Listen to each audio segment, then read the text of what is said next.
Hey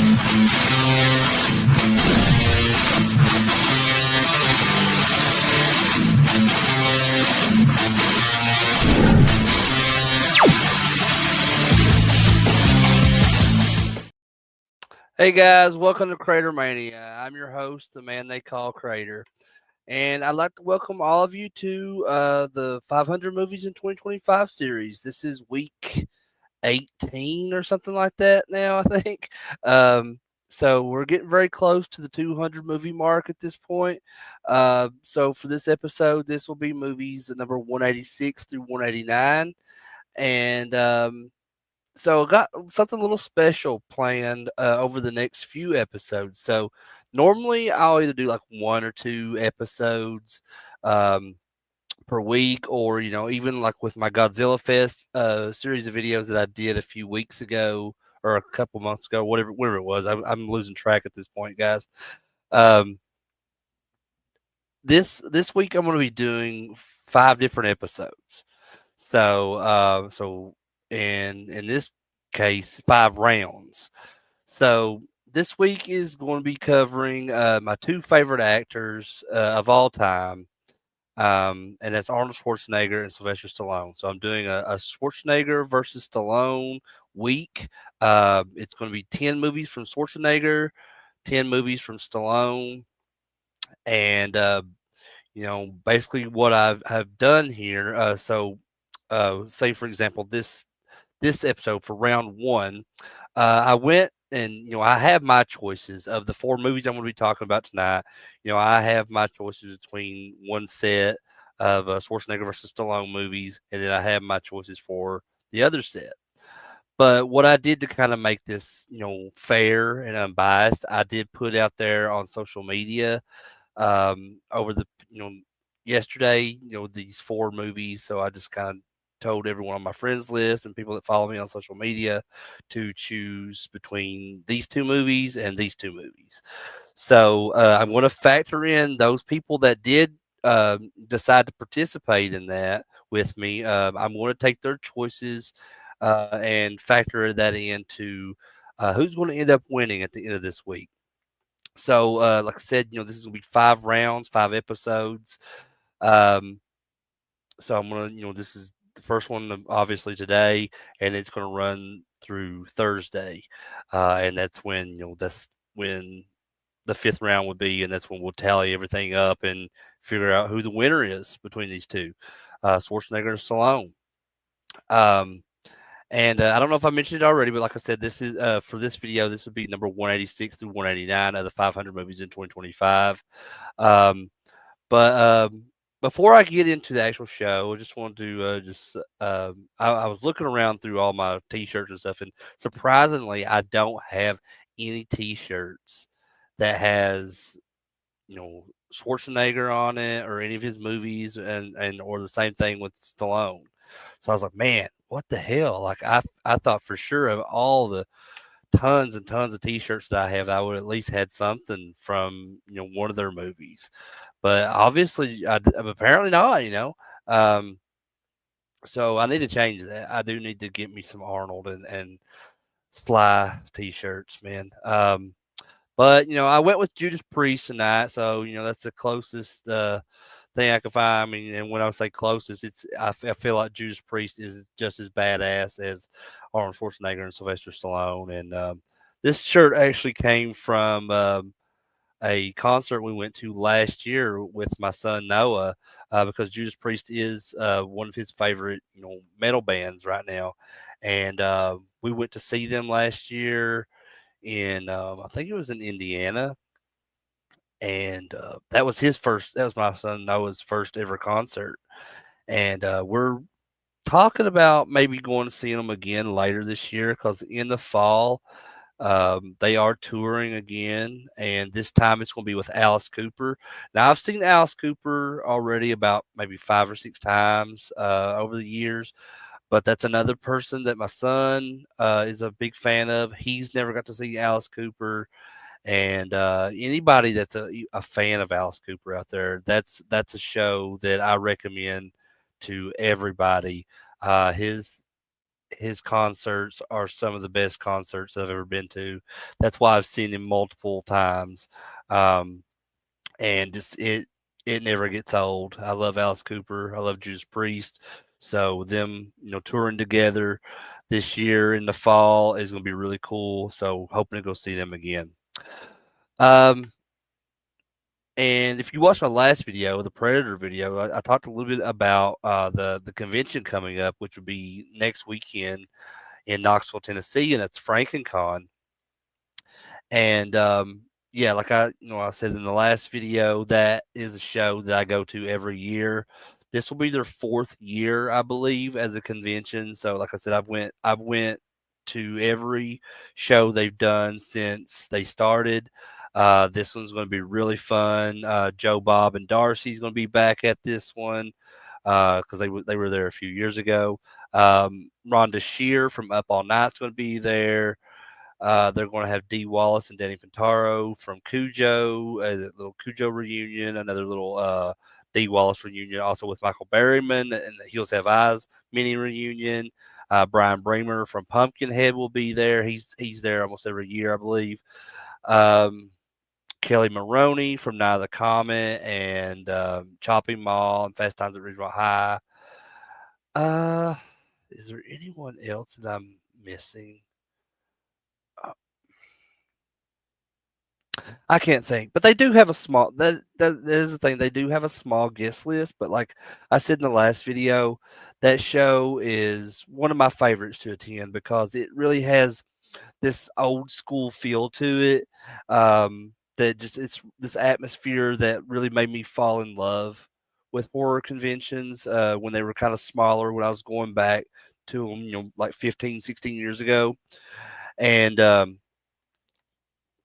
yeah, just FrankenCon is really fun. I can't wait to go to it. I'm going to it with my friend Brad.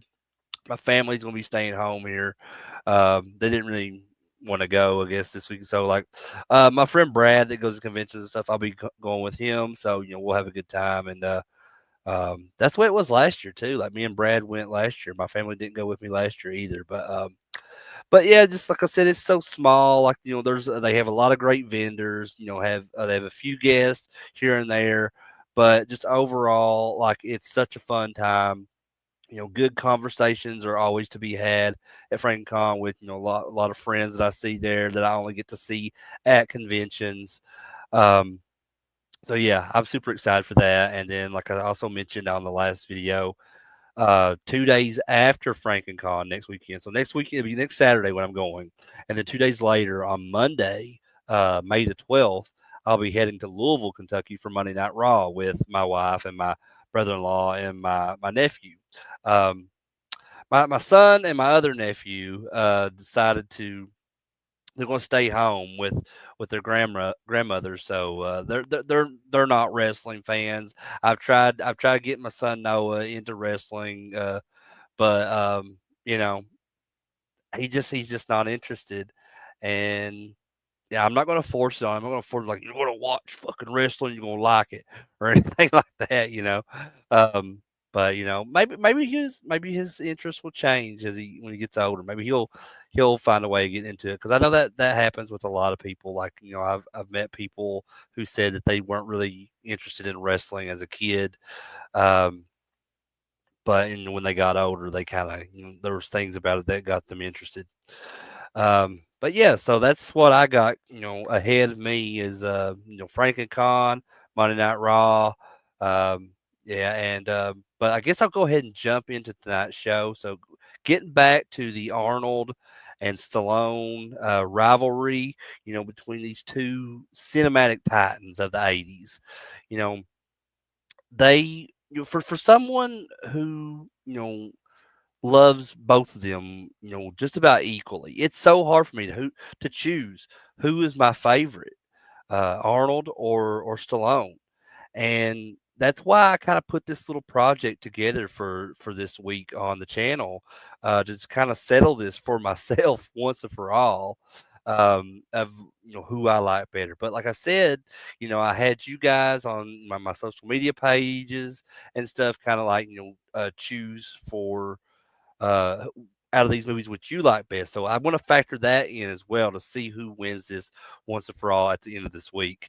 Um, but you know, with both of these guys being my favorite actors of all time, this I don't want to look at this as a just as a comparison, but it's just more of a celebration, of these two colossal forces that really shaped this entire genre, and just dominated the 1980s and part of the 1990s like no one else could. Um, and the 1980s, were without question the golden age of the muscle bound action hero, and at the very top of that mountain of all those action heroes that existed in the 80s stood Arnold Schwarzenegger and Sylvester Stallone. Without a doubt, I mean were the two kings of action in the 80s. um, and while the media and fans often kind of framed them as these direct rivals, vying for this kind of box office crown, which they were pretty much. I mean, they were always, just like having this big rivalry. There was a time I think that they didn't even really care for each other.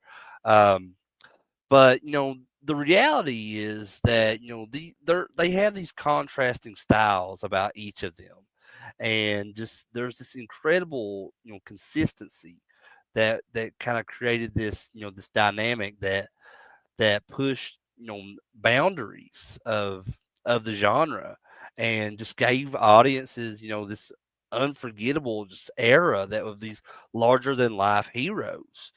Um, and the 80s also demanded a certain type of hero in these movies, like very physically imposing, capable of just kind of handling these impossible odds, and just possessing just this undeniable charisma. And both Arnold and Stallone, you know, definitely fit that bill.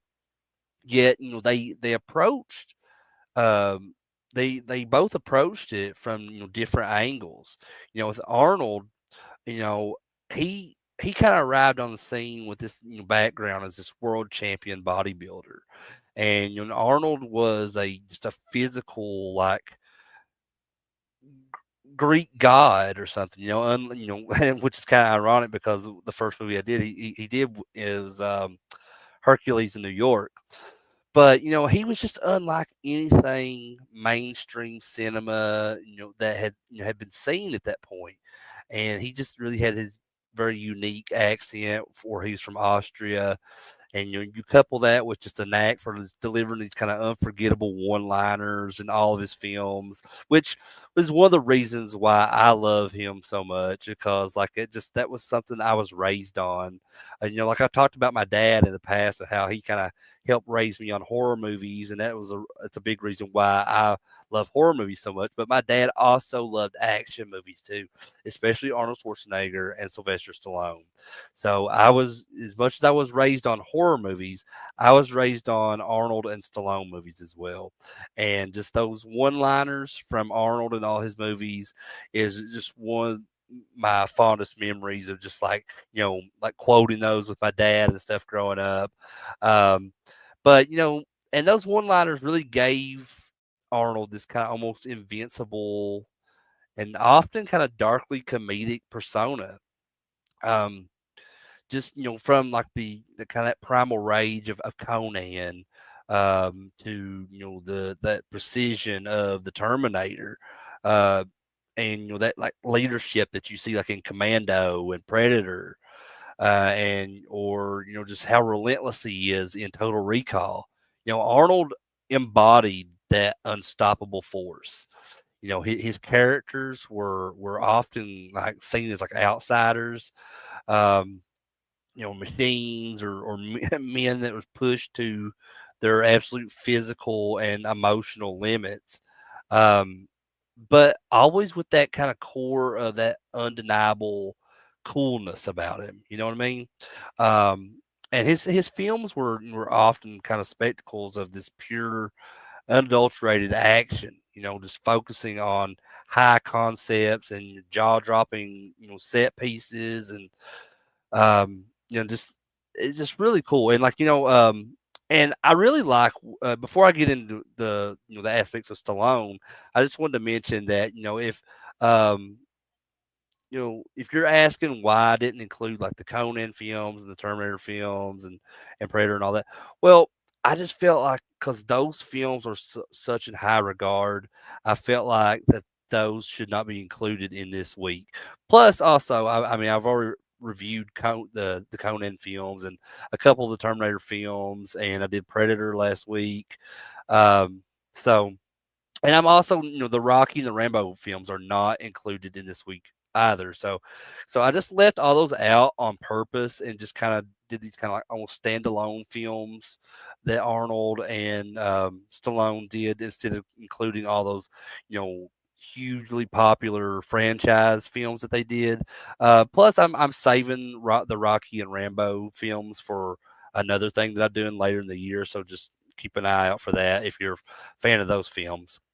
Um, but getting to the aspects of Stallone, so Sly, as people know him as, he was already an Oscar-nominated writer and star with Rocky, starting in the 70s, and he really brought this different kind of intensity than what Arnold did.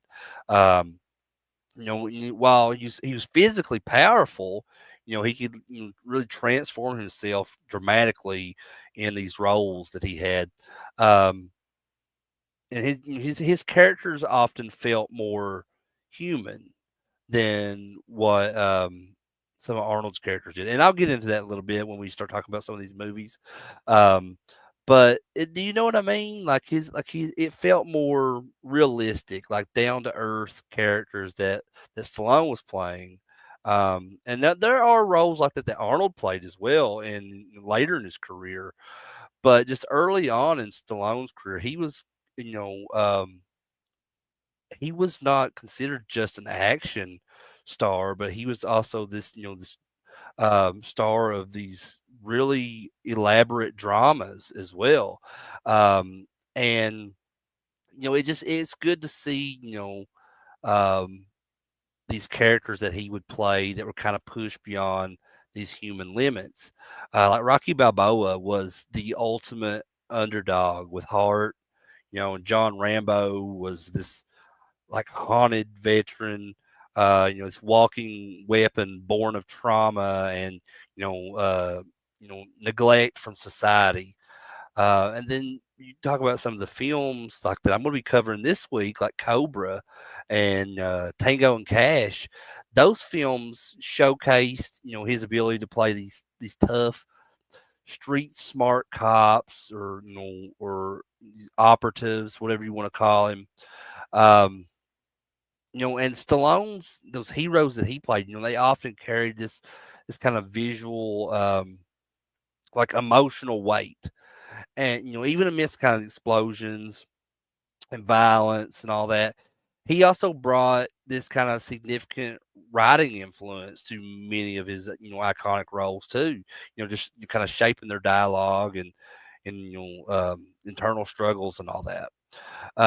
But was and getting back to what I was talking about earlier, the rivalry, like, a lot of the media has kind of played this up and just kind of made it bigger, than what it was. But I think, it's not too far fetched. I mean, the rivalry that these guys had in the 80s and into the 90s was absolutely real. I mean, there was, this is a healthy dose of competition, though, I believe.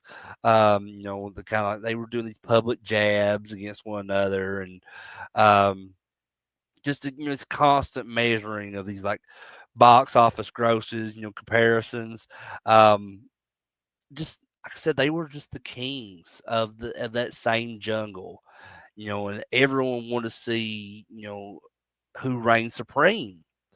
And, I think there are some people out there that have their choices of who won this rivalry after it's all said and done because, they're not really out there anymore, competing with one another. They're not getting these big box office movies left and right like they used to.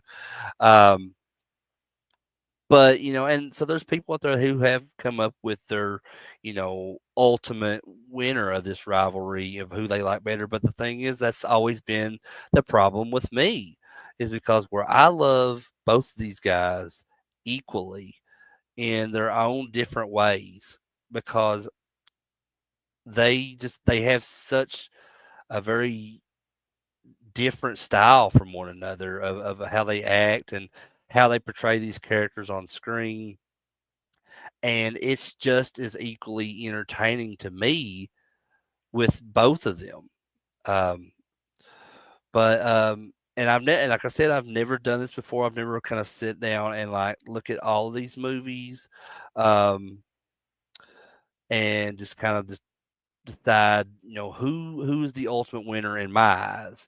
But I'm gonna figure that out this week. That's what, and like I said, going back to why I left out the Terminator films and all the franchise films that these guys did, I feel like that would have been a little bit unfair, because I could definitely, tell you in that case, who I would choose.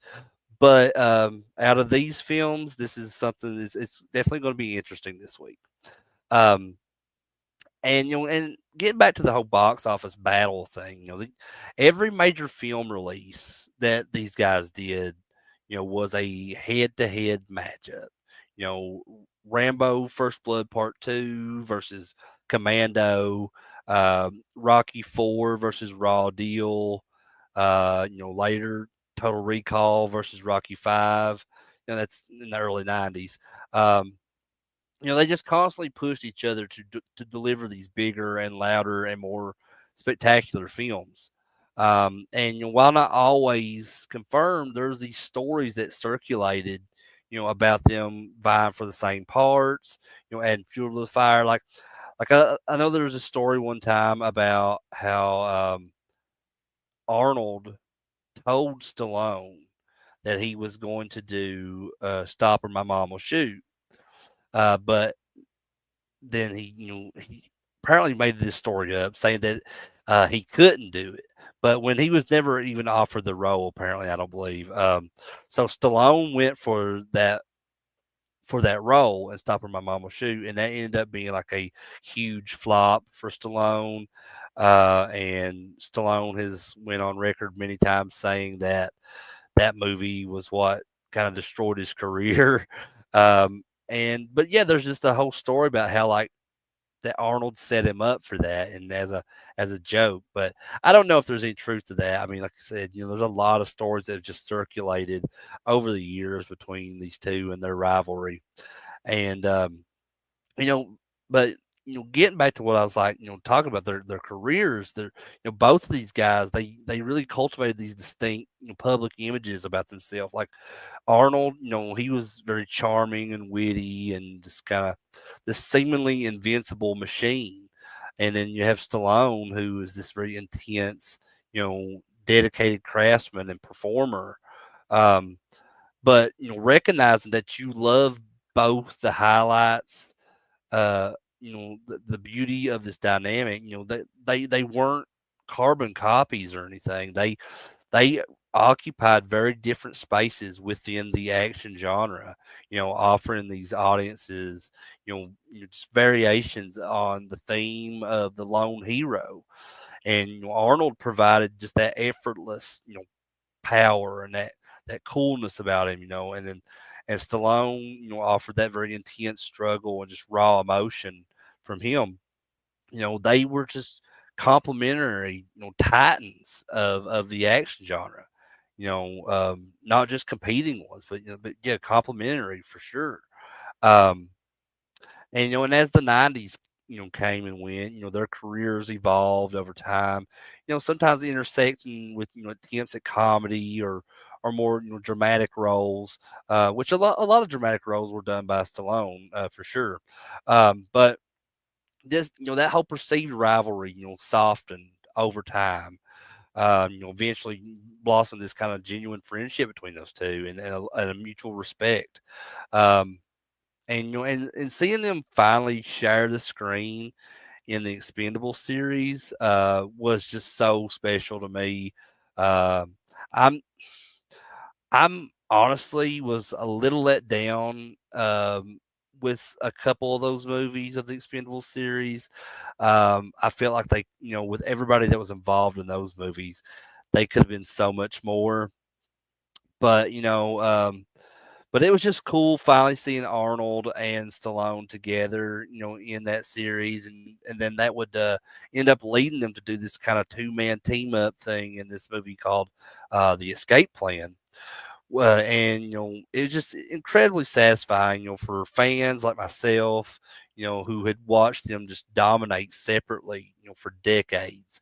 It was just an ultimate payoff, a kind of nod to their shared history and that that status that they had um, as celebrities. Um, but I guess I'll go ahead and jump into this now. So, like, I've rambled off enough. I could go on and on and on about these guys. Like I said, these guys are my two favorite actors of all time. But I really want to jump into this. Tonight will be round one. Let's just see how this pans out. So, when I'm going to cover these first two movies, and then I'm basically what I'm going to do after I review these two movies. I'm going to give you guys my vote of out, of the two matchup of this matchup, and then I'll do that with the same two with the two movies I'll talk about later in the show, and then I'll go and just check my social media and everything to see, um, people's votes and how that factored in. So, all right, so let's go ahead and start with the first movie tonight. What we talking about is from 1985, starring Arnold Schwarzenegger, and this is Commando. So, if you call yourself, an action fan, uh, and especially if you love Arnold Schwarzenegger, then this has got to be like one of his most memorable, top-rated films of all time. I mean, this movie isn't just a movie to me. It's a statement. It's pure just 80s action cinema perfection. Delivered with that kind of force of of just this overwhelming like badassness of Arnold Schwarzenegger. From just the moment that Arnold appears on screen, carrying this like huge tree trunk like it's a toothpick or something, and you're in for something special. Just knowing if you grew up watching Arnold Schwarzenegger and you just know that that's the epitome of who he is as these characters on screen. And Commando is just peak Arnold. This it's muscles, mayhem, glory, and just glorious, ridiculous one-liners. I mean, and again, that's like I said, that's another one of my favorite things about Arnold and his films. And Commando it's not trying to be like this cinematic masterpiece or anything. But all it is trying to be awesome, and boy, does it succeed! I'm telling you. So Commando is the story of this retired, Delta Force Colonel John Matrix, who played by Arnold Schwarzenegger, and he's living his this peaceful life, high in these secluded mountains with his daughter Jenny, who's played by Alyssa Milano. This is like I think it was pre-sitcom fame. I think this was before she was like on was it Who's the Boss? I think she was on with Tony Danza. But John Matrix, he's this one man army who just wants to go fishing and chop wood and just have this quiet life with his daughter. Having left that whole brutal world of covert ops behind him. But of course, with there's always a but when it comes to Arnold films. Peace doesn't last long in an Arnold movie. His past kind of catches up to him in this form of this group of mercenaries, which is led by this guy named Bennett, who's played by Vernon Wells. And he's a former member of John Matrix's unit, and it's like he's got like a chip on his shoulder or something, and so like he's like he has this feeling that he has to get back at John because he never lived up to what John was able to accomplish and succeed in. So this group of mercenaries with Bennett, they end up kidnapping Jenny, John's daughter, and they use her as kind of this like leverage to force John to assassinate this South American president named Velasquez, who was about to be reinstated in his home country of Valverde. So the mastermind behind this whole plot, though, is this guy named Arias, who's played by Dan Hedaya, and he's the one that's want Velasquez dead, so he can reclaim power in Valverde. So John is put on this plane heading to Valverde, given this deadline of 10 hours by the time the plane lands to complete the assassination, or they're going to kill Jenny. So here's where the real fun begins. Almost immediately after the plane takes off, uh, John performs this kind of completely ridiculous but very undeniably awesome escape, where he jumps off the plane's landing gear into this swamp below, and it's like it does. He jumps off down in the swamp. It doesn't even phase him. Like he doesn't even take a moment to like kind of like catch his breath or anything. He's just immediately he just jumps. He's up and out of there. Like, um, and I think that's what's so appealing about Arnold's films is just the unrealisticism, if that's even a word, of everything that happens in these films. Um, Now, like I said, he has 10 hours to save his daughter, or they're going to kill her. Um, and with only 10 hours and no resources, he just becomes this man on this mission, to rescue her. And he quickly teams up with this girl that he meets named Cindy, who's played by Ray Don Chong. Um, and he initially kind of terrorizes her, but she ends up becoming this very although reluctant, but and then kind of later becomes enthusiastic, accomplice to John, and after she's kind of dragged into all this chaos. Um, and what follows that, is just this very insane, rampage across Southern California. Um, and John Matrix isn't just trying to find his daughter. He's like systematically dismantling the entire mercenary operation piece by piece. And he doesn't just kill bad guys, he annihilates them with just extreme prejudice and a constant just stream of these iconic one-liners along the way.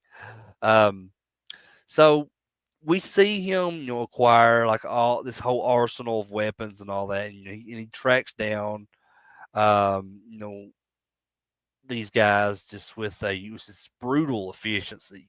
He destroys a mall police car, he blows up a hardware store, just and finally, they storm, this island compound where Jenny is being held, and just that whole final act in this film is just a carnival of destruction.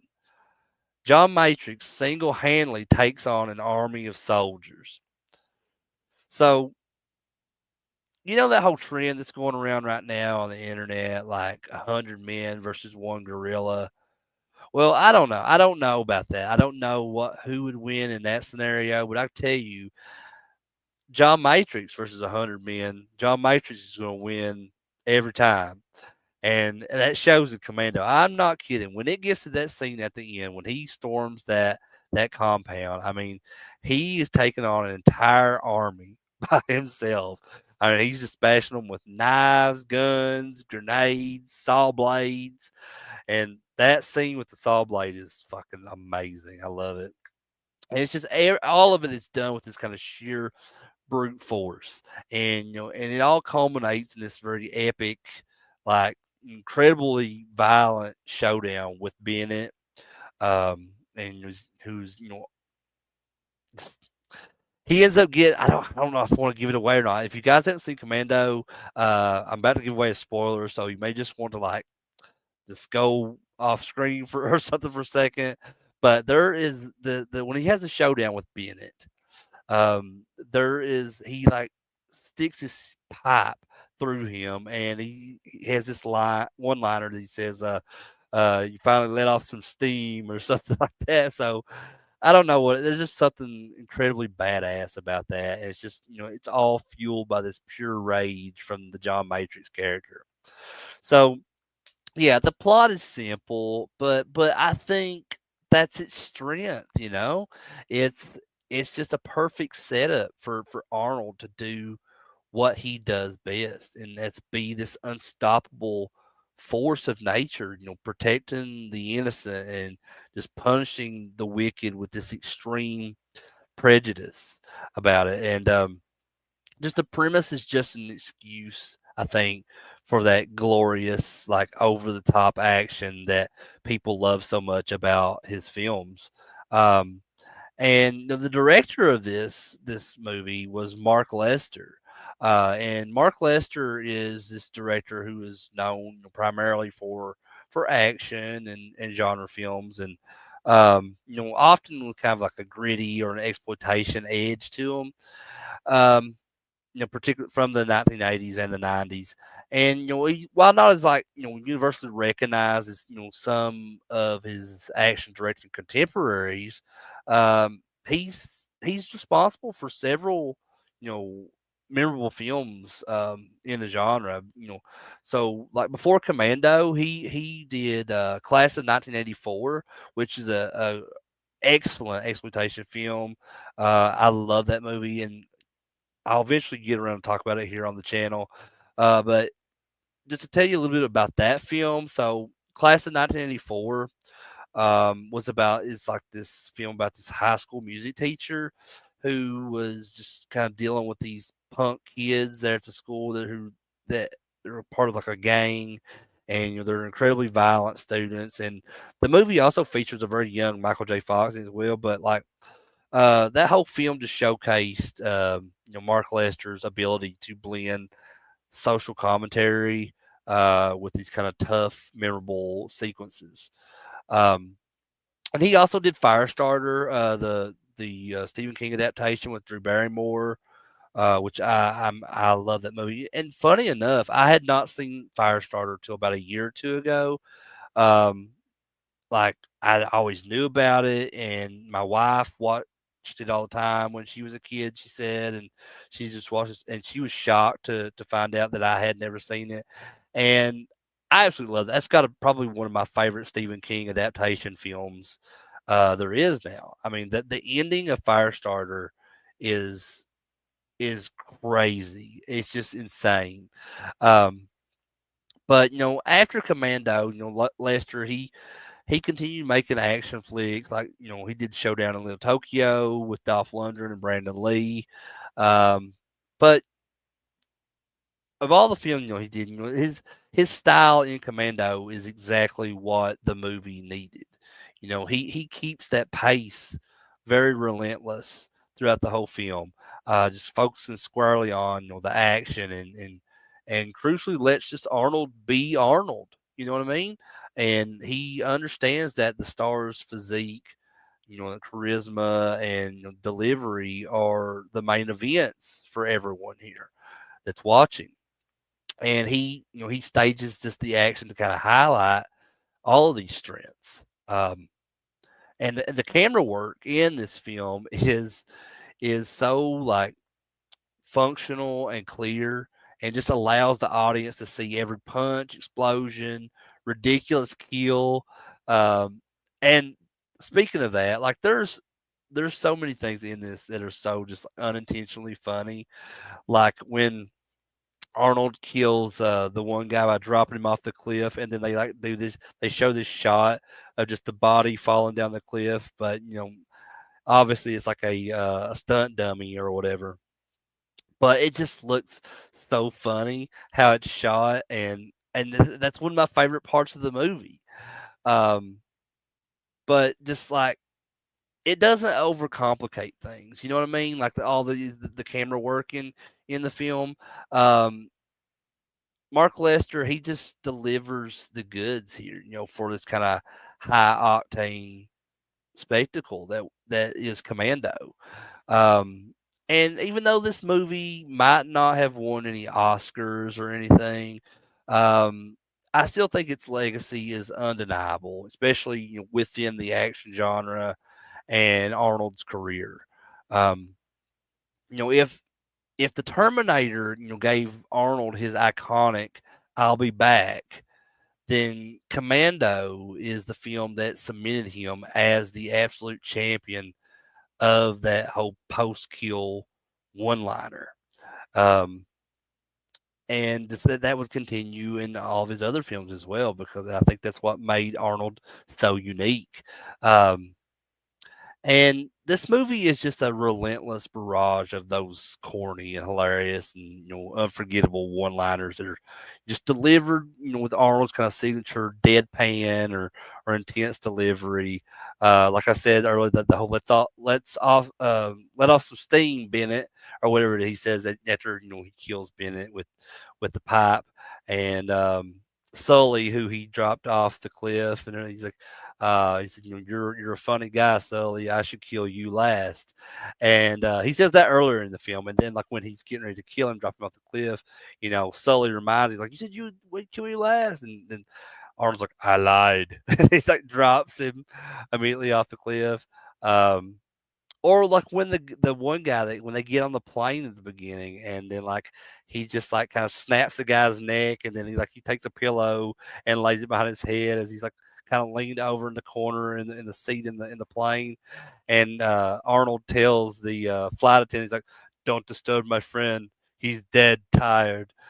So it's just stuff like that is so funny to me and so entertaining, and just those lines, they're just often delivered with this kind of complete lack of, irony after moments of this extreme violence, and they became instantly quotable, and really just defined that whole significant part of Arnold's appeal and just the fun of, 80s action cinema in general.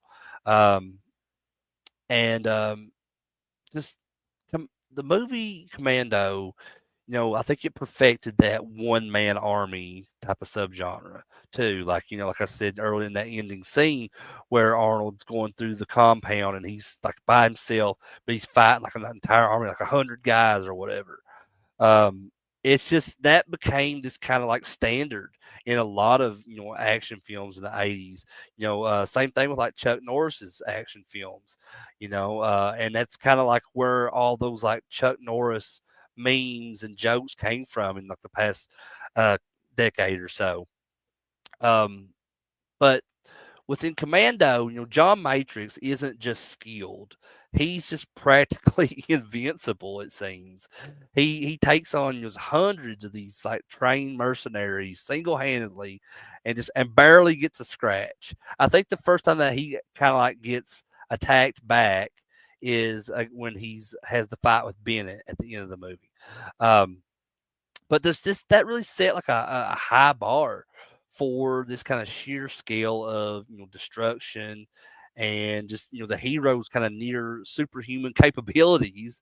Um, and that goes back to what I was saying earlier about like how like with Stallone having kind of the more realistic roles, whereas like Arnold has these roles where he almost seems like a superhero, because like he's almost untouchable. Um, and but there are moments in Stallone's career where he has characters like that too.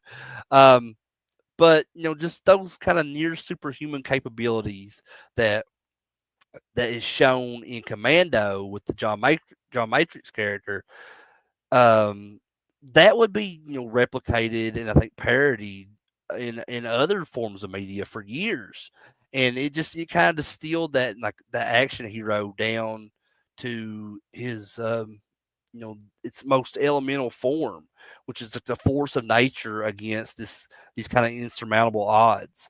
Um, And despite critical reception, at the time when this film came out, it was a lot of mixed reactions. Kind of praising the action, but often kind of criticizing the absurdity. But who gives a shit about critics anyway? Fuck them.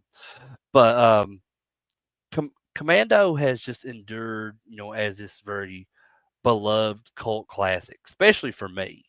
And it's just the kind of movie that you can watch over and over again because it's just pure, simple fun.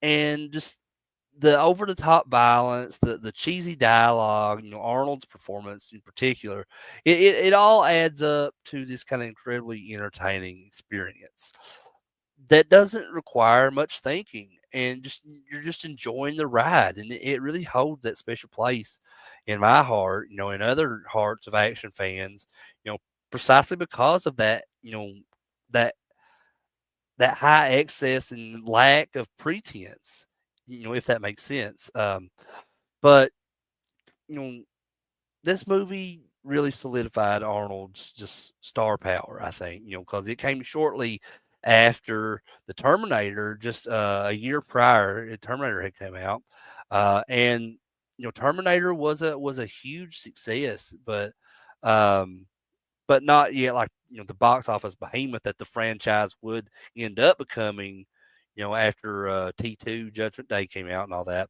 But Commando was a really a crucial step in just cementing Arnold's status as a top tier action star.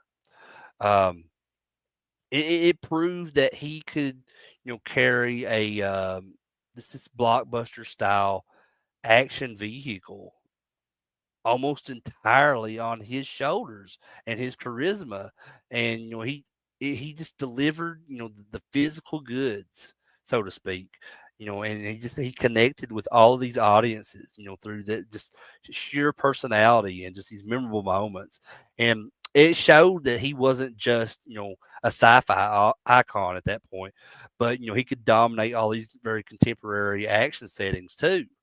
um, and just the influence that came from this film, while it's kind of hard to point to direct films that precisely copied Commando or got influence from Commando, its influence can definitely be seen in just the kind of general trajectory of 80s and early 90s action movies that leaned into that whole concept of high body counts and just simplistic motivations and very charismatic, physically imposing leads.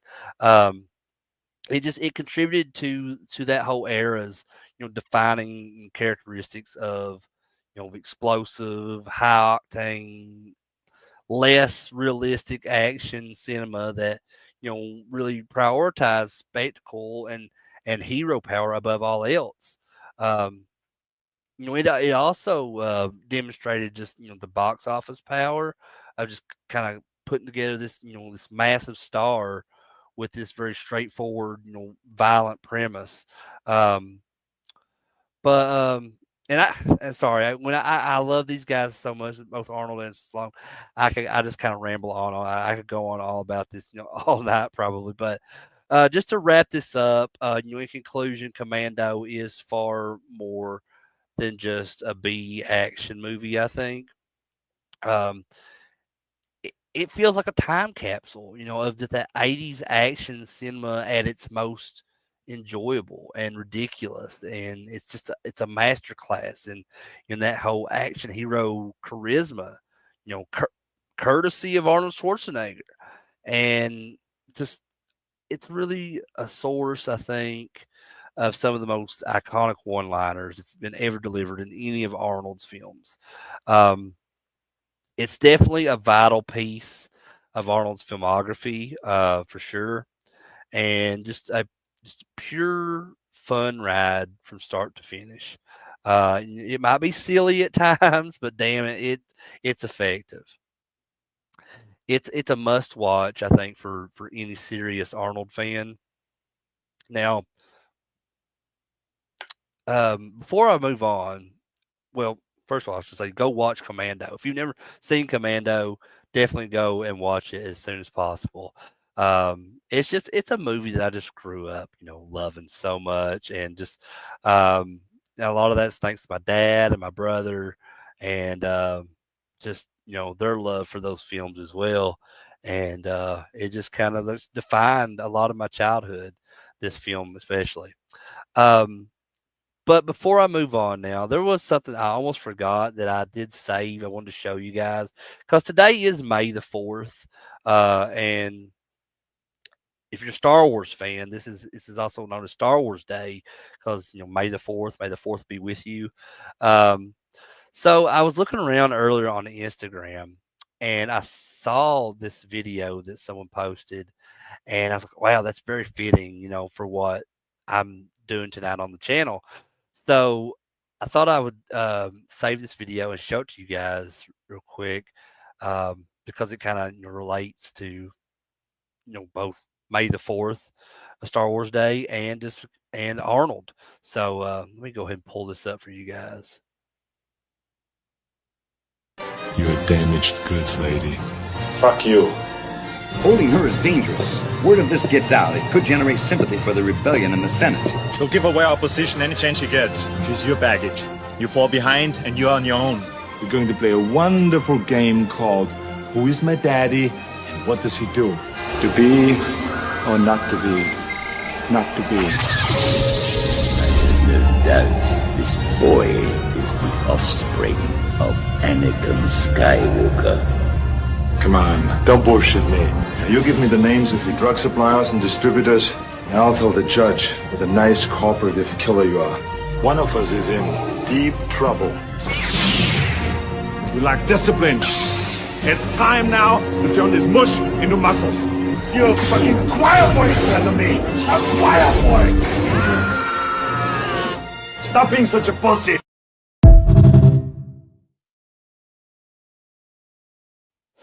Oh man, I thought that was so funny. I said I definitely need to show that tonight on the show because it just kind of like fit perfectly. The whole Arnold theme mixed with the Star Wars theme, it being May the 4th.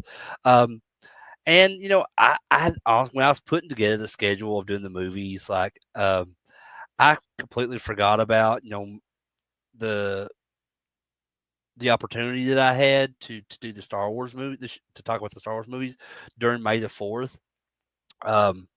But they're definitely on the list because I'm a big Star Wars fan as well. And so I definitely do have some Star Wars movies I'm going to be watching later this year. I'm going to be talking about, but that's much later in the year, and we'll get to that when we get to that. But said this week is Schwarzenegger versus Stallone. So I've already talked about one Schwarzenegger film tonight in Commando. So that brings me to the next movie on my list, which is a Stallone film. And it came out a year after Commando in 1986, also the year I was born. And this is another one of Stallone, one of my favorite Stallone films, as far as his standalone films go. If you're now, but even some of his franchise films, I think I enjoy this one more than some of his franchise films, like some of the Rocky movies or the Rambo films. And this is Cobra from 1986. And as much as I am a fan and a lifelong follower of Arnold Schwarzenegger, I am the same with the Italian stallion himself, Sylvester Stallone. And said there are certain films that just hit you right in the gut, in the best possible way. Like while Rocky is the heart and Rambo is this like primal scream, Cobra is just the pure, like unadulterated, take no prisoners, cool about what Stallone is capable of as an actor. This is like this feels like a whole attitude vibe with this film. He's this leather clad, brutal, unapologetic 1980s action character here. So let's go ahead and dive into that. So, Marion Cobretti is the character played here by Stallone, otherwise known as just Cobra. And the introduction that we get with his character in this is during this whole like shootout and everything where this guy, went to the supermarket, he's taking all these hostages. Um, the cops are there and everything, and they're like, bring in the Cobra. And then here you see like, Stallone, here comes Stallone in this like all, solid black car. It almost feels like very Batman-ish. Like, and this was before Tim Burton's Batman came out in 1989. So this came out in 86. So I feel like I don't know if there's any truth to this, but I just feel like there was some of the attitude that was brought into this film with Stallone's character was kind of borrowed for the Tim Burton version of Batman in 1989. Um, am I the only one that sees it like that? I mean, because it just feel it has a very Batman-ish vibe of how they like call him in, like call in the Cobra, and then here he comes and he like pulls in his own like solid black car and everything. It almost kind of feels like the Batmobile or something. But I don't know. Maybe I'm just weird in my brain. Just I'm the only one that thinks that. I don't know.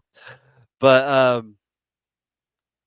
this movie it really just gives you exactly what you came for. Just Sly Stallone as this ultimate renegade cop.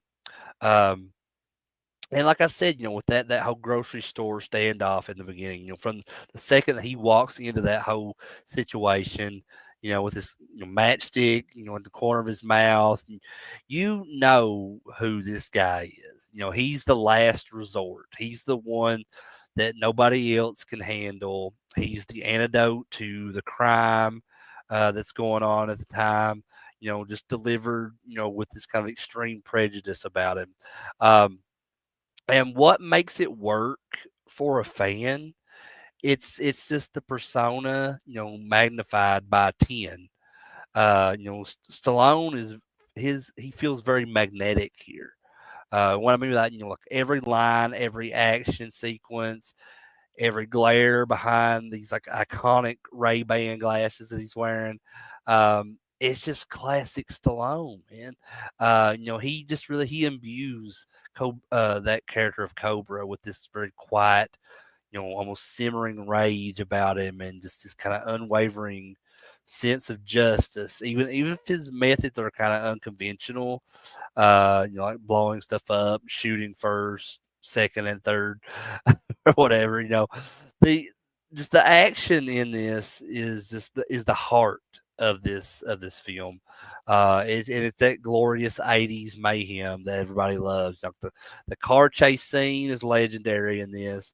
The factory shootout, very intense and brutal, and just Cobra's signature 45 pistol almost feels like a character in itself with like the laser pointer on the head of the pistol and all that. Um, it's this movie is very it's loud, it's violent, it's incredibly satisfying from just kind of this purely visceral action perspective. Um, it doesn't try to be realistic. It just tries to be awesome, and as an action junkie, especially from films of the '80s, I think it just, in my opinion, it totally succeeds in everything that it attempts here. And then the villain in this, oh man, Brian Thompson as the Night Slasher is just fucking killer. He's creepy. He's got that like cult leader vibe to him. Um, just a perfect like villain for Stallone in this film, and just the idea of this kind of ancient evil like cult that's rising up against society just gives this whole movie a just this kind of slightly heightened, almost horror esque, edge to it that kind of sets it apart from a standard cop film. Um, and the plot is pretty straightforward with this one too.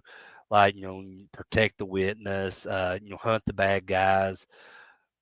but again, that's the beauty of it. It's lean, it's mean. It focuses on just delivering this kind of maximum impact of everything that's occurring here, and the dialogue is just classic 80s action movie, like quotable material, like crime is a disease, meet the cure.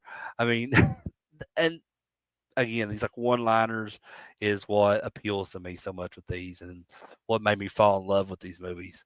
I just love that, crime is disease, meet the cure. That's so awesome. But again, this movie didn't win any Oscars or anything, but I don't think it was trying to, or anything. It's trying, to what it's trying to do is get your blood pumping, and for a Stallone fan, it really hits the mark perfectly. It's this very dark, stylish, violent, and just relentlessly cool. This piece of 1980s action cinema that just lets Sly be the ultimate tough guy. It's almost like comfort food for the action part of your soul. Um, so the impact of this movie. Well, before I get to that, let's talk about the director a little bit. So the director of this movie, is George P. Cosmatos, I think is how you say his name. But he was this director that was primarily known for directing action and adventure films. He often worked within the studio system and was just known for delivering commercially successful genre pictures. He's perhaps best known for Rambo, First Blood Part Two from 1985, which came out a year before this, in the same year as Commando, actually. So that was actually First Blood Part Two was actually the film that Commando was competing against at the time back in 1985. And like I said, George Cosmatos, who directed Cobra, directed First Blood Part Two, and then later in the '90s, he also directed Tombstone. That had Kurt Russell, Val Kilmer, Sam Elliott, Michael Biehn.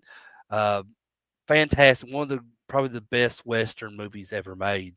Um, and he also did Leviathan from 1989, which is a sci-fi horror film, kind of in the vein of like Alien or The Abyss. So, yeah, I mean, this guy, he definitely had a reputation for being a director who could come into a project and just deliver a very solid, and profitable as well, genre film. Sometimes kind of work closely with stars like Stallone on both Rambo 2 and Cobra, and he worked close with Kurt Russell on Tombstone. Um, but while Cobra was a box office success upon its release, it performed very well financially. Um, especially given its budget. Its critical reception at the time was kind of negative though. It kind of often cited for its excessive violence, thin plot, but that was just a kind of a standard, typical thing by a lot of these dumbass critics in the '80s. But it's ultimately I feel like us the fans, we're the ones that really that is the cause for the popularity of these films and why they become so successful. Not, doesn't matter what these dumbass critics think. Um, and everything that they would criticize about these films is what I would love about those films. Um, but like I said, this to me, this movie is one of the quintessential '80s action films. Um, because Cobra really encapsulate that this whole aesthetic, this tone, and these themes of just a specific strain of 1980s action films. Just that whole hyper violent, lone wolf cop and there's this over the top villain, and there's this whole like gritty urban decay kind of like with this all this violence and just a very simple, direct storytelling. That's kind of focused on all these like action set pieces. Um, I feel like it's a perfect time capsule of that whole subgenre. Um, and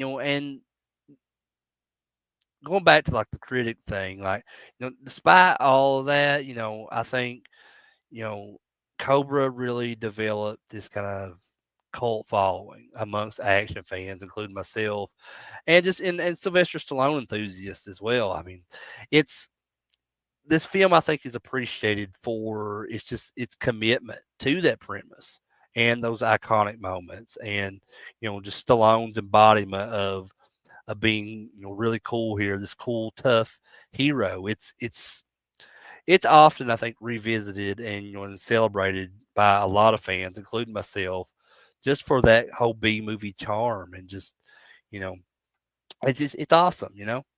Um, but the film I think itself, like, even though Stallone was already a huge star in Hollywood, with the Rocky films and then now the Rambo films, because like I said, a year prior, First Blood Part 2 came out. Um, I think that Cobra just even further cemented his status as this kind of top tier action star, alongside Arnold, and all those other guys at the time. But him and Arnold were always the top two in all of those top tier action stars. Um, and his character here, Marion Cobretti or Cobra, whichever you want to call him, just became this another memorable, even if it was a short lived character in his whole career, and it's instantly recognizable, I think, to a lot of fans by just his look and the attitude and just one of the things that's always super memorable to me about this movie, and it's something that I like that he does in the film, that ever since I watched this movie as a kid, I still do this to this day. If I have a pizza at home, I always cut it with scissors.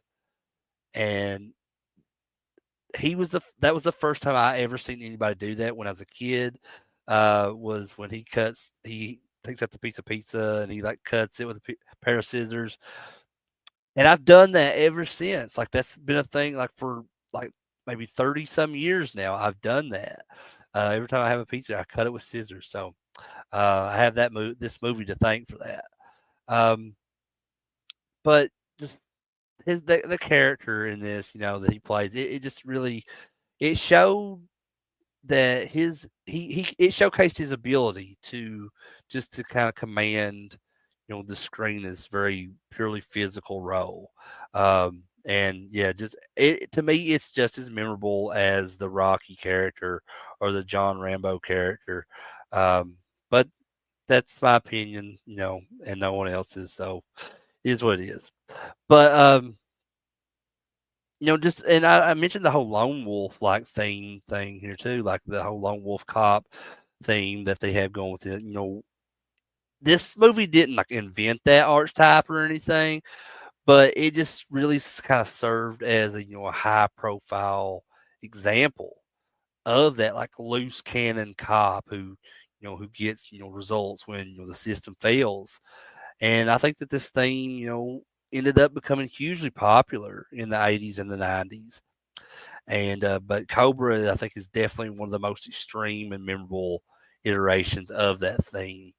Um, and I can't, do this review without mentioning Bridget Nielsen's role in the film either. Like, you know, while she's more famous for her off-screen relationship with Stallone at the time, Bridget Nielsen's role as the witness in this Ingrid was very significant. I think placing her in kind of a major Hollywood production and contribute to her visibility in the 80s, because around the same time, I can't remember if because I just reviewed it like a couple weeks ago. She did Red Sonja right around this time too, and I think it was like also within this time frame too when Rocky 4 came out and she was in that. So yeah, she was definitely becoming a big, um, having a big spotlight on her around this time too in the '80s, and so yeah, and I love her role in this. This is actually probably my favorite role from Bridget Nielsen out of all her roles. So, but in summary or in conclusion, Cobra's legacy, I think, isn't found in critical lists or just major industry awards or whatever. Um, I really think its impact is just felt in its status as just a beloved piece of '80s action history. Um, it's like a touchstone for fans of that era and of that genre, and just fans of Sylvester Stallone. And I feel like it's a perfect example of a film that knows exactly what it is and just and delivers it with this kind of maximum force. Um, it's a reminder that sometimes loud, cool, and very straightforward action is just exactly what we need, as a movie lover.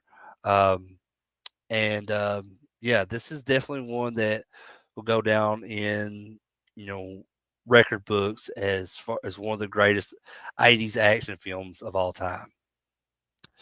Now, now that we have covered Commando and Cobra, first I'm going to look on social media here, and I'm just going to look at the votes from these two movies of anybody that participated.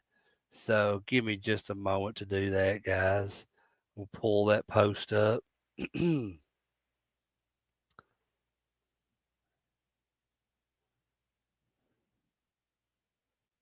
Just bear with me just a moment, fellas.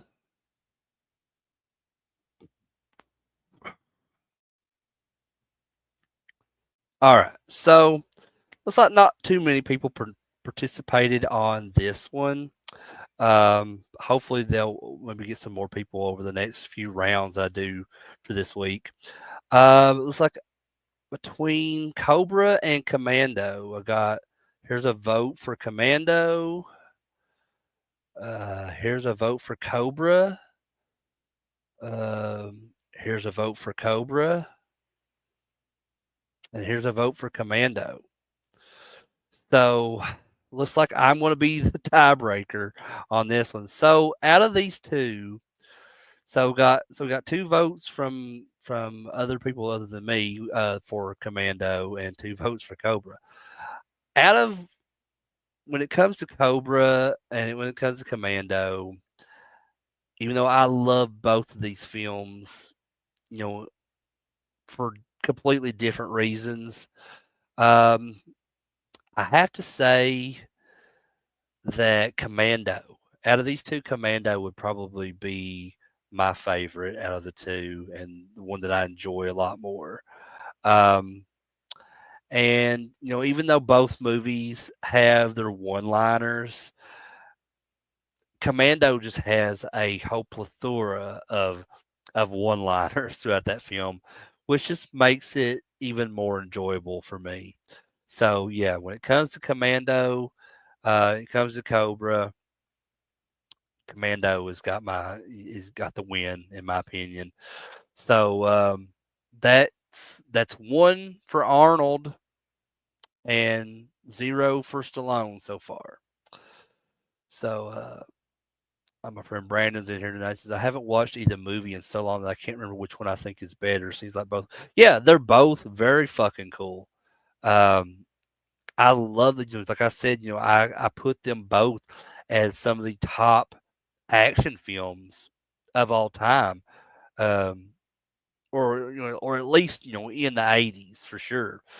But it's just it's a very tough season because like I said, I love both Arnold, I love Stallone. Um, but when it comes to these two movies, I think Commando is definitely my favorite. Um, because I don't know, there's and it's completely different reasons from why I like Cobra. But yeah, so that's what I'm gonna go with. I'm gonna go with Commando as being, even though, like you said, they're both very cool movies, but yeah, I do like Commando better than I like Cobra. Um, so let's go to the third movie tonight, starting off the second matchup between these other two movies. So up next, we got another Arnold movie we're going to talk about, and this was actually a first time watch for me. Somehow I had never seen this movie.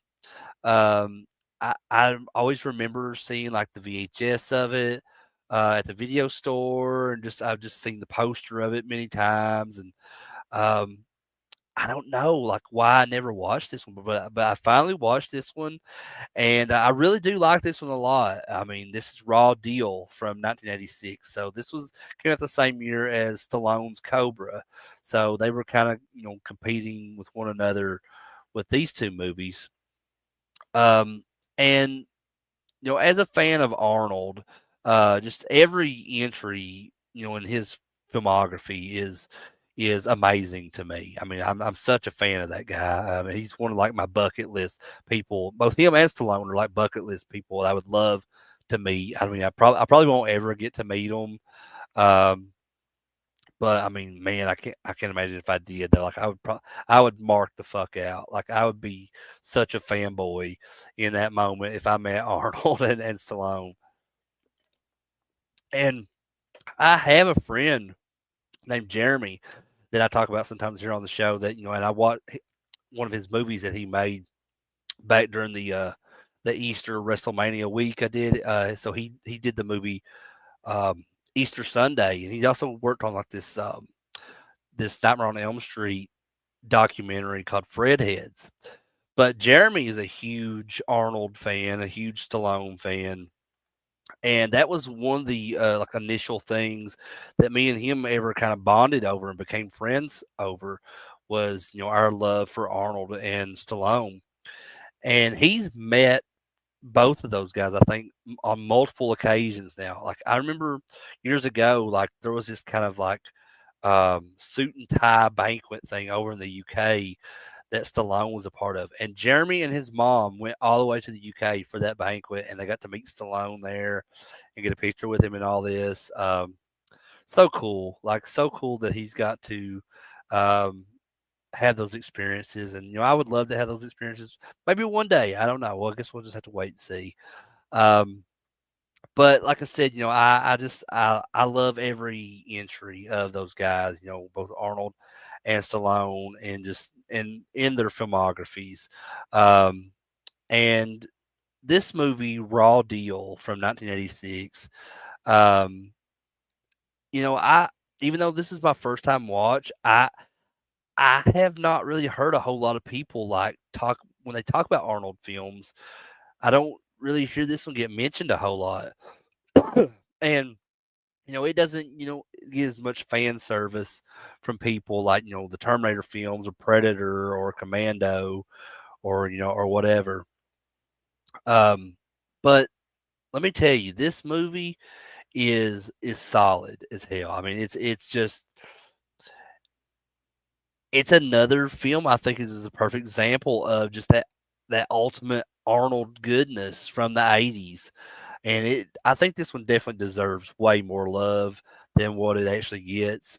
Um, so Raw Deal, just it drops Arnold into this role of this guy named Mark Kaminsky, who is this former hotshot FBI agent who got sidelined and now serves as this kind of small town sheriff in this like little small rural area of North Carolina.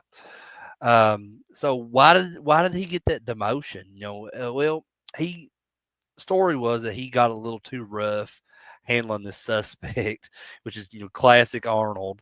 Um, so his life is kind of dull now, and he busts teenagers for like firecrackers and deals with a wife who bakes cake. It writes shit on it, like literally just writes the word shit on a cake and threw it at him.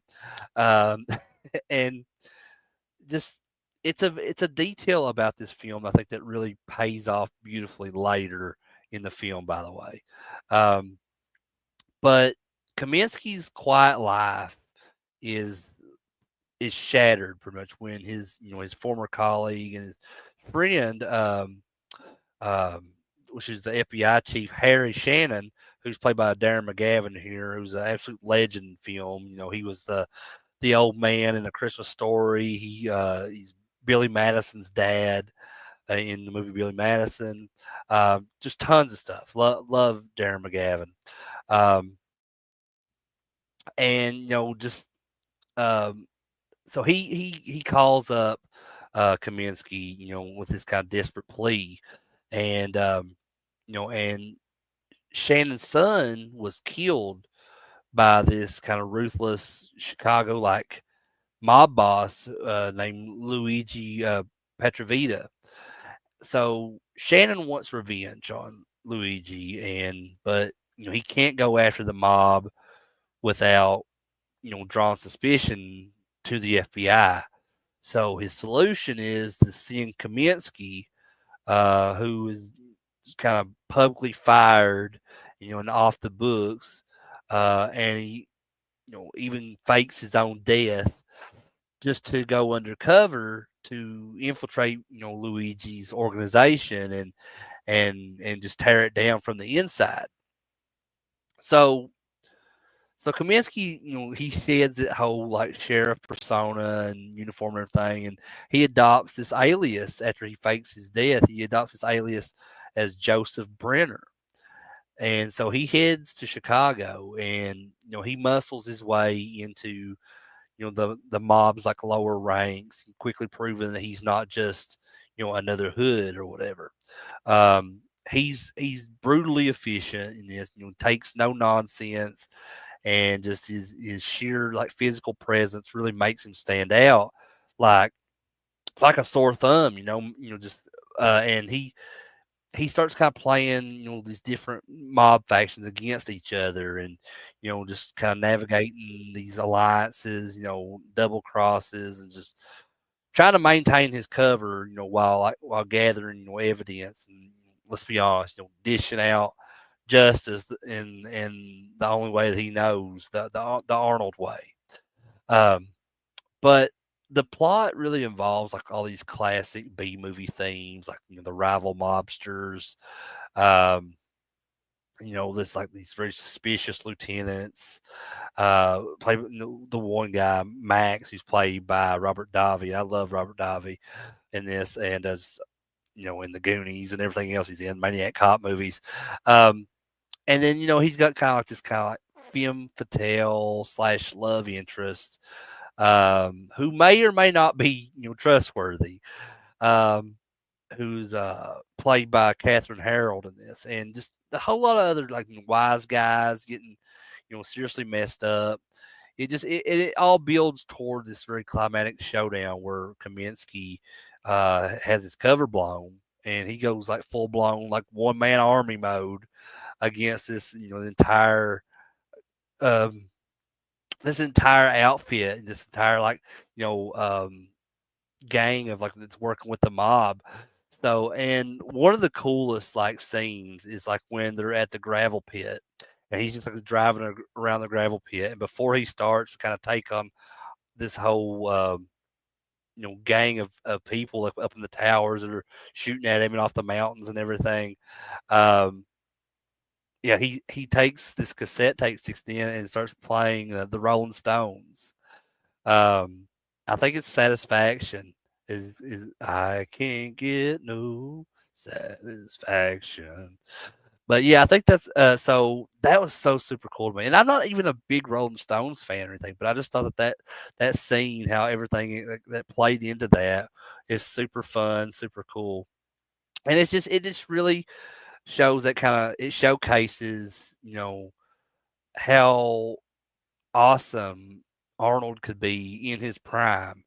He's huge, he's intimidating, he just delivering these kind of comical signature one-liners, that just that it just feels perfect. You know what I mean? It's it's that less sci-fi spectacle like that Terminator had, or that jungle warfare like Predator had, and just this kind of more of this gritty, like still over the top, urban action here. Um, and the director of this movie is John Irvin. Now, John Irvin, was a director that was known for leaning towards more darker, more realistic, or at least grounded, I guess, dramas. Um, Often with like military or these kind of thriller like themes. Um, Excuse me. So he first made a name for himself. I think in these like television documentaries and dramas that he did in the UK. Um, like he did this movie called Ghost Story that I really like. It came out in the early '80s, and it's got several like legendary actors like Fred Astaire's in that, Melvin Douglas, Douglas Fairbanks Jr. is in it. It's a great movie. And he also did Next of Kin from 1989, and Next of Kin was actually filmed, and that's the Next of Kin that has Patrick Swayze and Liam Neeson and Bill Paxton. That movie was filmed here in the town that I live in. So I thought that was super cool, that, I never knew that. Like I said, I had never seen Raw Deal before. So it's just cool that John Irvin, I actually also directed Next of Kin, which was filmed here in the town that I live. Um, and just looking at John Irvin's filmography, um, he's isn't primarily known as like that kind of top tier action director like John McTiernan or James Cameron or anybody like that. But he kind of often brings this more serious, sometimes kind of bleak tone to his projects. And in Raw Deal, you can maybe see like hints of that in this kind of slightly realistic portrayal of this mob world, and just that initially kind of grounded setup. Um, However, it is clear that for Raw Deal that John Irvin really embraced that necessity of letting Arnold be Arnold, much like how we've seen um, Mark Lester allowing Arnold to be Arnold in Commando. But he sets the John Irvin in this case, he sets the stage. He provides the bad guys, and he just kind of gets out of the way to let Arnold deliver the goods here. He successfully, I think, frames Arnold's physicality and his screen presence. Even if the film kind of lacks this stylish or stylistic flourish of some of Arnold's bigger hits, I think what was accomplished here in Raw Deal is really a super memorable, aspect of that film. And yeah, I just really shocked that I hadn't watched this one like sooner. This is my first time watch with Raw Deal, and it's definitely going to be on rotation for years to come with me for when I watch Arnold's films from now on. Um, but let me go ahead and just say that Raw Deal, um, it may not end up on like a list of the greatest films ever made or anything. And personally, I may not even consider it as one of like Arnold's top tier films, like Predator or Terminator 2, or Total Recall. But this movie really, really impressed me. Um, I thought that through just that kind of lens of as an Arnold fan, um, the the impact that this movie had is really significant in a very different way. Because Raw Deal fits perfectly into that kind of glorious mid to late '80s period.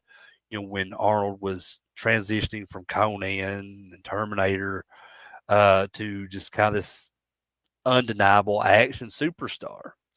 It came out right after Commando. This is a year after Commando came out. This Raw Deal came out, and it was right before Predator and The Running Man.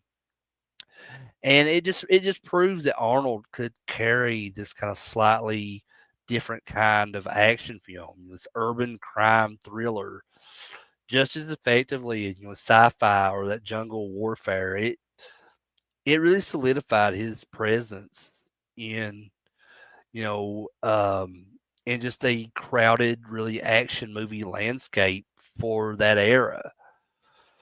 Um, but I think its biggest impact, for fans and for me personally, is just it's just Arnold being Arnold. It's a film where you know exactly what you're getting. I think just again, like the big muscles, the bigger guns, the one-liners. Just movies like Raw Deal are, I think, they feel foundational for kind of understanding Arnold's appeal, and they showcased that formula that really made him into that global icon. Just with that simple premise plus that intimidating hero character and just the lines and just all the escalating action. It's just it's just pure entertainment. And it's another movie that's just a comfort food movie for fans. You know, um, and just this movie, even though this is my first time watch, I feel like this is underrated.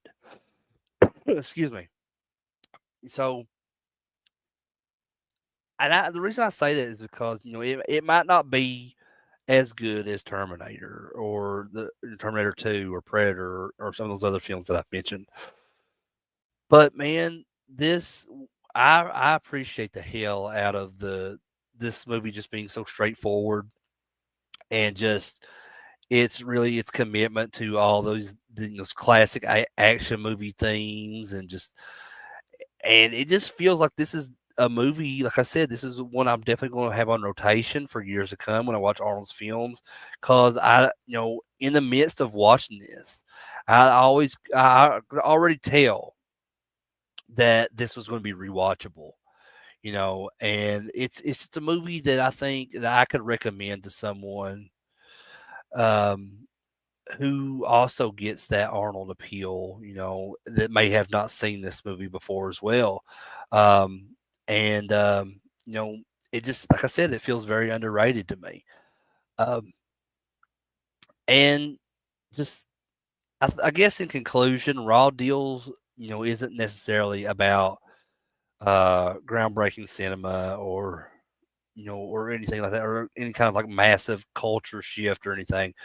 But just its impact, is what really matters the most, I think, because primarily with on the fans here, it's just to me, as a first time viewer of it, it just feels so beloved. I think probably in a lot of fans of Arnold's minds, and just I think it's proof that even his less celebrated films still deliver the goods that we as fans crave.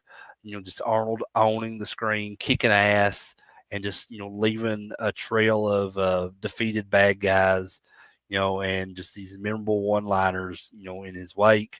So yeah, so there's definitely if you've never seen Raw Deal, I highly recommend this movie. I feel like it's a very underrated Arnold film. So yeah, I was super impressed, and I can't wait to watch it again. But that now leads me to the last movie I'm going to be talking about tonight. And I can already tell you, like, I'll tell you my choice. It comes between Raw Deal and this next movie. I can already tell you this next movie that I'm going to be talking about, it will beat out Raw Deal, in my opinion. Because this next movie is my favorite Sylvester Stallone movie of all time. Over any of the Rocky movies, over any of the Rambo movies, over Cobra, over anything. This is my number one Sylvester Stallone movie of all time, and this is Over the Top from 1987. Okay, so like I said, I'm a massive Sylvester Stallone fan, just as I am a massive Arnold Schwarzenegger fan. But with Over the Top, whenever I watch this film, and I've probably seen this hundreds of times since I was a kid.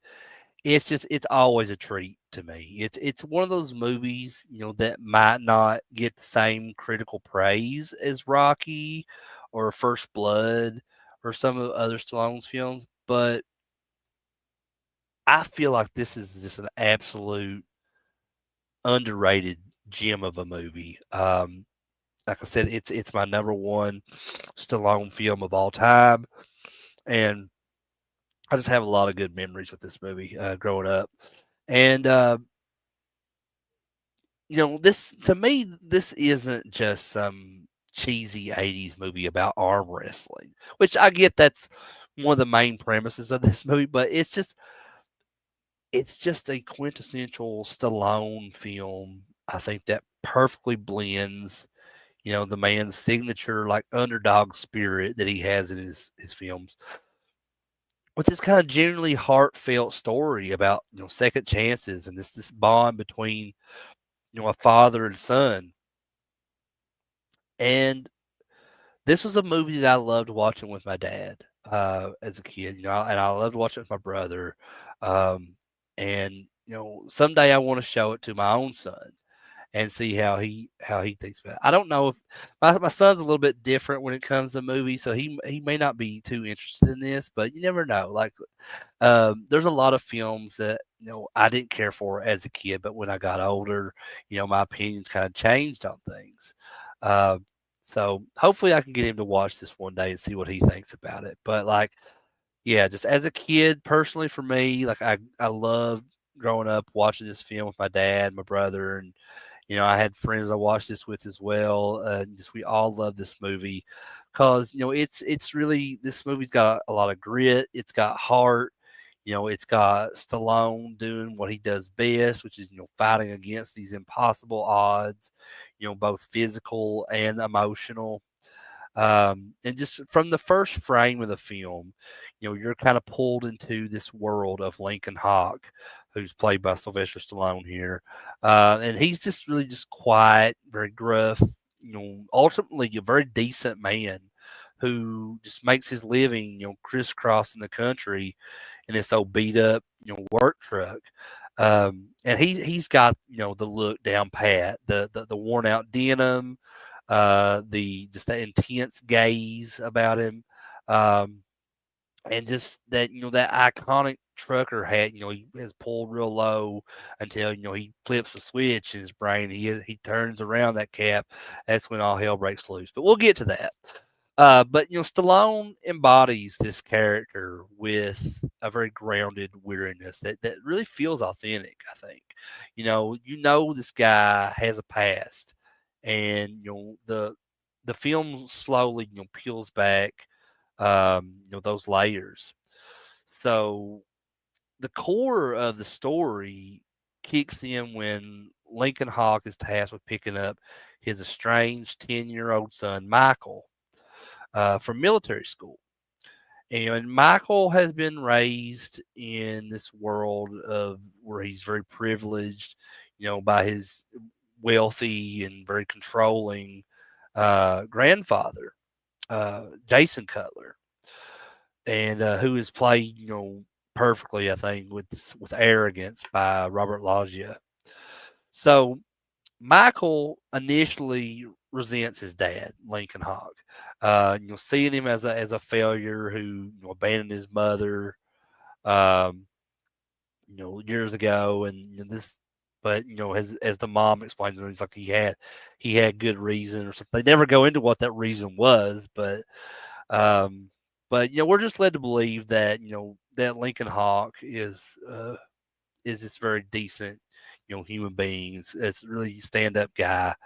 Um, but all of this kind of sets up, the film's very primary conflict where, Hawk's desperate, and he's clumsy, but, he's very sincere, in trying to attempt to connect with his son that, he barely knows. all while kind of grappling with the grief of this situation going on with his ex-wife and Michael, Michael's mother. Um, and because she's sick in the hospital, she's dying, and Hawk is trying to get there with Michael to see her, while she's in the hospital, and um, but just there, and along the way, there's this whole constant like interference, of this manipulative father-in-law that he has, who or ex-father-in-law in that case, I guess, who just wants nothing more than to keep Michael away from Hawk. So what happens? Hawk decides, the best way to bond on their road trip to see his ex-wife, in the hospital, um, is well, just living that trucker life that Hawk knows all too well, which inconveniently includes, arm wrestling for money. And this isn't just a sideline. It's Hawk's thing, and so he just wants to kind of have his son, he wants to expose his son to that. He wants to have him experience what his life is like. That's his way of getting to know him. But Hawk, he's just when it comes to the whole arm wrestling thing, he's a natural. He's a powerhouse. But he's been out of that whole competitive scene. As he and Michael are traveling, they encounter these various kind of arm wrestling hustlers across the country and that know of him. And he eventually sets his sights on this World Arm Wrestling Championship out in Las Vegas. So, and that whole competition isn't just about like bragging rights. It's the grand prize is $100,000 and a new truck, and which is Hawk's ticket to kind of financial stability and proving to both Michael and his grandfather that he's not this washed up piece of shit that Michael's grandfather thinks that he is, that he could truly provide and be a good father. Um, so the film, I think, masterfully weaves kind of that whole father son road trip story with the rising stakes of just that whole arm wrestling world and community. Um, so the character of Michael goes from being this very disdainful uh, little brat to kind of cautiously intrigued as he witnessed his father's quiet strength and the respect that he earns in the whole trucking and arm wrestling community.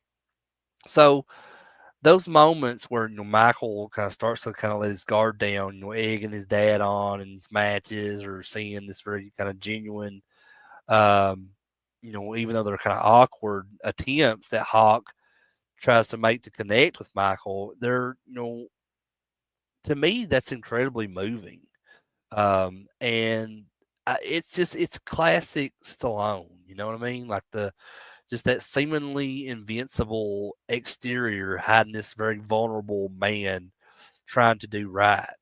And that's what I've always admired about these characters that Stallone plays. And the whole montages and stuff, the training montages and stuff that you see like in the Rocky films or the Rambo films, that's here as well. The whole training because it's an 80s like theme with a lot of these action films to have those montages in there, and that's another thing that makes them so appealing to fans. Um, so like with the whole training and everything montage and just the build up to the Las Vegas tournament, it's just all really really fun, a lot of fun uh, for a fan like myself. Um, just and you see the intensity of all these arm wrestling matches, and it's something about it is just so captivating to me, and the focuses on all the straining muscles and the popping veins and like in their arms and all that. It's just this kind of that I don't know. It's like that sheer willpower, that's etched on these competitors' faces. It's it elevates arm wrestling from a bar sport to kind of a genuine, brutal test of strength and endurance, which is really like a metaphor for Hawk's battle for his son and his dignity. So that's very cool to think about. Um, but just the final tournament is the payoff for this film. This very tense and this very high stakes showdown where every match feels like a fight for Hawk's life or his soul. Um, but the director here of Over the Top is and I may be butchering his name, but it's Menahem Golan, which is part of Golan and Globus, who did they were the pretty much the driving force behind the Cannon films in the 1980s. And there is, if you're not super familiar with the Cannon films, there's a whole documentary over the Cannon films out there. I forget the name of it, but it's a really, really good documentary. And if you go over to my friend Dana's channel, Evil Dead Chick, she's doing a ton. She's doing a whole series on a ton of the Canon films on her channel. So definitely go check her out. That's Evil Dead Chick, and yeah, she puts out some really good stuff, guys. You should check out her videos. She's been doing this a lot longer than I have too. So she has a lot of really good ideas. But get back to Canon Films though. Canon Films was notorious, and for just turning out these high volume, low to medium budget action, sci-fi, martial arts films.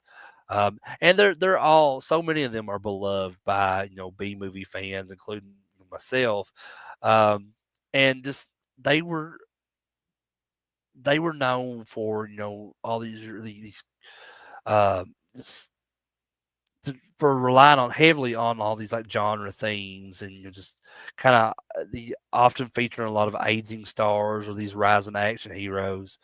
Um, think like Missing in Action, Chuck Norris, or the Death Wish sequels with Charles Bronson, the American Ninja series, which I probably wouldn't want to cover some of those here on the channel because I love those American Ninja movies.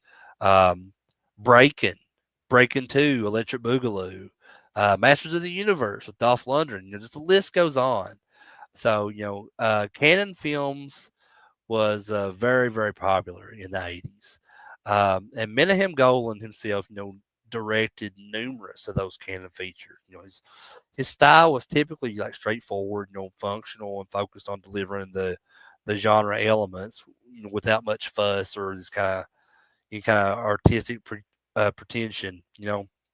He prioritized action and spectacle, and just getting the story told directly.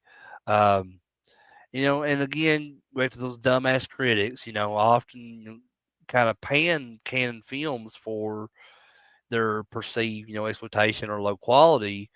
Um, this is another example of like how the fans' opinions worth more, is valued more than some of those very like ridiculous reviews that those critics were putting out at the time of the film, because fans appreciated just that kind of earnest commitment to delivering entertainment.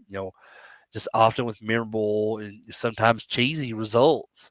I just think that that's what makes so many action films in the '80s so appealing. Um, and just kind of that over the top, uh, you know, funny enough, because the movie is called Over the Top, that over the top sensibility that Canon, brings to the table. Just that focus on the physical challenge, that the clear hero versus villain dynamic, like Hawk versus Cutler or Hawk versus Bull, or other rival arm wrestlers. And just it gives a very certain like unpolished, grounded feel that actually works for that whole trucking and arm wrestling setting. Um, it feels very raw and direct. Much like how Hawk's own approach to life is. Um, but over the top, it may not have been this massive box office smash or anything, or even a critical darling upon release. But for myself, for other Stallone fans, I think its legacy is very quite significant. Um, it was a very diverse role for Stallone at the time. Um, for fans, Over the Top is important because it shows that different side of Stallone. While there's physical struggle and this kind of underdog fight like Rocky, here he's a flawed father first. He's not just fighting opponents, he's fighting for that connection with his son, for understanding, for redemption in the eyes of his son. It allowed Stallone to tap into a more vulnerable, emotionally complex character than say a character like Rambo, um, and just a different kind of physical struggle than boxing as well. It it proved that he could carry a drama, centered on a more internal conflict, even if the external conflict, which is arm wrestling in this case, is still central from the plot of the film. Um, and speaking of that, just that whole impact on competitive arm wrestling that this movie brought was, perhaps the most direct and lasting impact when it comes to the film. Um, before Over the Top came out, you know, uh, competitive arm wrestling was relatively kind of an underground sport. Um, you know, and I think the film really brought it into the mainstream spotlight, showcasing, the intensity that it brings and it attracts, new fans and participants. And many real life arm wrestlers out there cite this movie as their inspiration to start competing. I think it legitimized, that sport somewhat in pop culture. Um, even if sometimes, viewed through kind of a slightly exaggerated Hollywood lens. Um, so there's the films in the film, the World Arm Wrestling Championship was based on real life tournaments, like the Over the Top World Arm Wrestling Championship that's held in Las Vegas here. Um, so over the years, Over the Top has really gained, that cult following, and for the longest time, it's always been my favorite Stallone film. Um, but that cult following, is particularly among fans of like the 1980s movies and sports dramas, and of course, just those people that are enthusiasts of Sylvester Stallone. Um, it's another film that I feel like is seen as like a time capsule of that whole era, you know.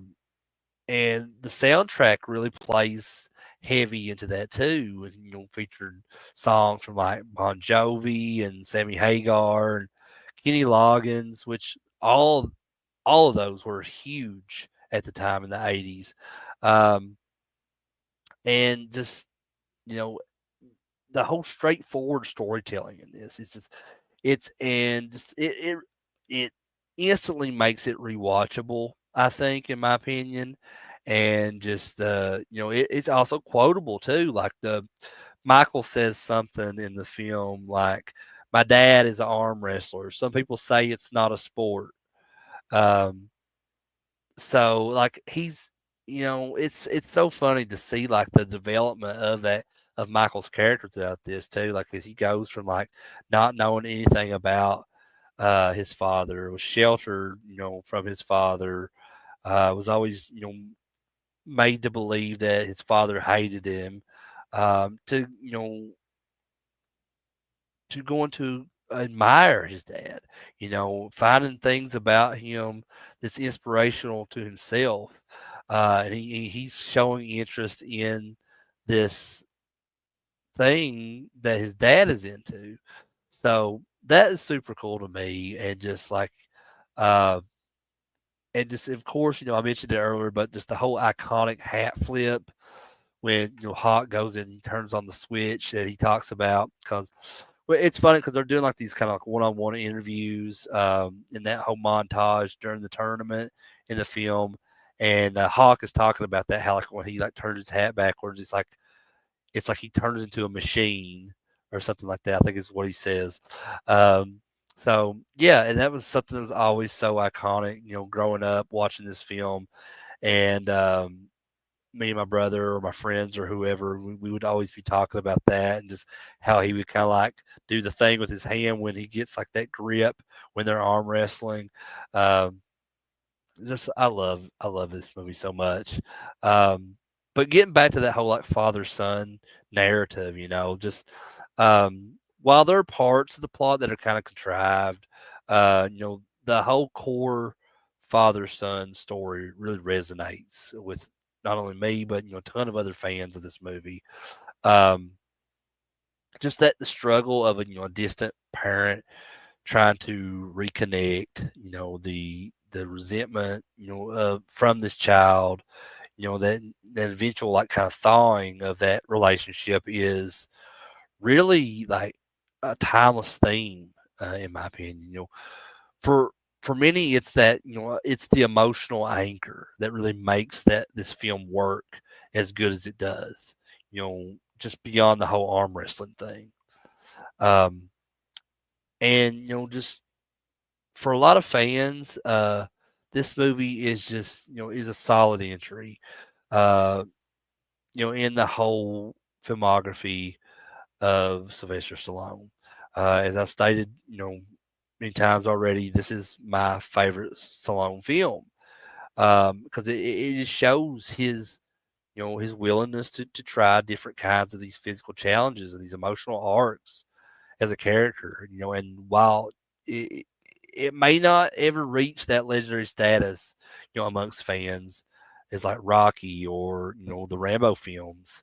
Um, Personally for me, it's just this is a very memorable film that just encapsulates many of those things that we all came to love about Sylvester Stallone's films. The underdog, the perseverance, fighting for family, and I think all those types of things from his films really defines his best work within his filmography.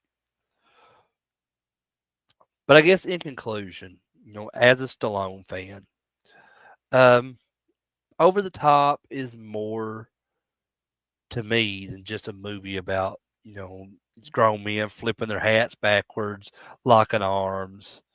Um, it's a story about a man fighting for his family and his own self respect. This and it's really powered by a genuinely affecting performance from Stallone.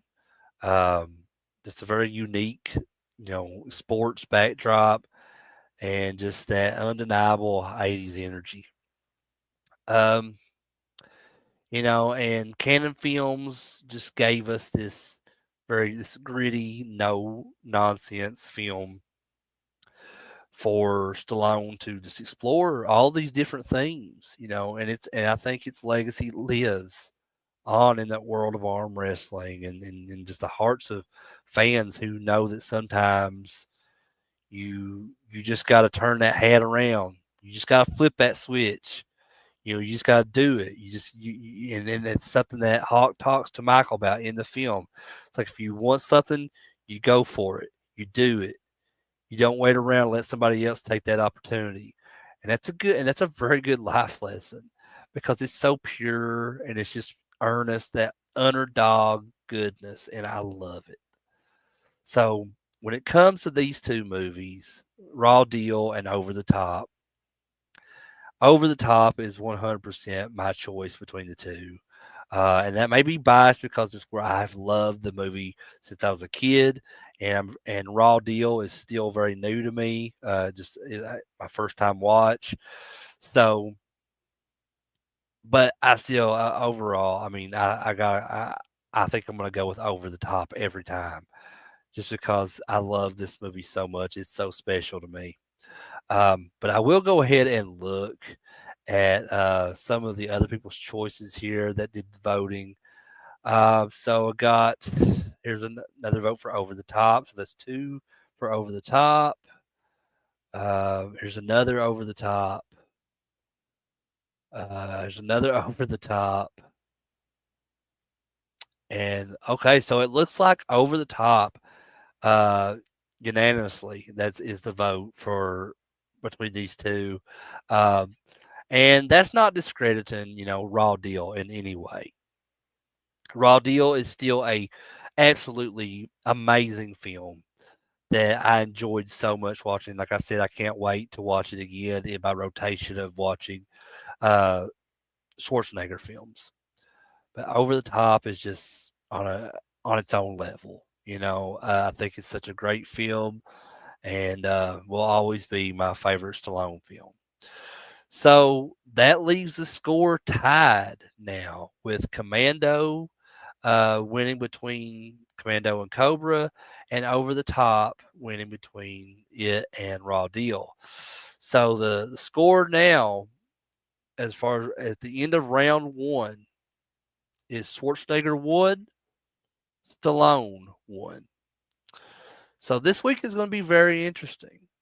So if you guys enjoyed this video, please check out the rest of the videos I got planned for this week. I'll be back here tomorrow night discussing four more films, two Stallone films, two Schwarzenegger films.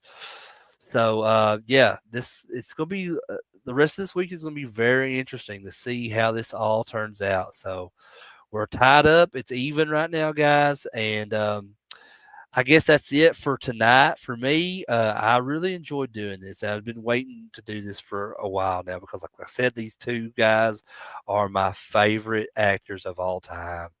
And so I get very enthusiastic, talk about these movies, and I can't wait for the rest of these to talk about the rest of these films this week.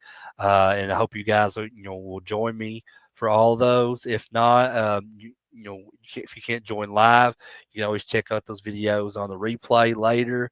Um, and I hope you guys are enjoying, this whole kind of like project or idea or whatever that I've had, to kind of to do this little battle between Schwarzenegger and Stallone. I hope it's something you guys enjoy as much as I do. But I appreciate, regardless, I appreciate all of you for checking it out. I want to thank everyone who watched this live. I appreciate my friend Brandon being in the chat tonight, talking with me a little bit. So appreciate him. Appreciate all you guys that watched this live. Um, you know, and if you're watching this on the replay, just know that I appreciate you guys just as much for even taking your time out to watch this video or any of my videos.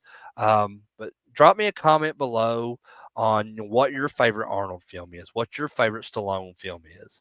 Um, what are your favorites out of all four of these movies that I talked about tonight? Just let me know whatever you want. Just send me a comment on whatever you want to talk about.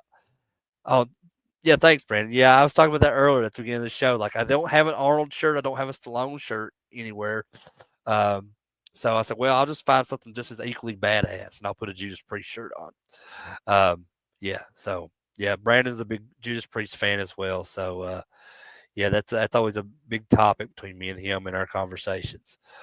But as always, if you like this video, please give it a thumbs up. I really appreciate that. And if you're new to the channel, please hit that subscribe button to catch more videos from me like this one and all the other Arnold and the Schwarzenegger versus Stallone videos that I'll be doing later this week.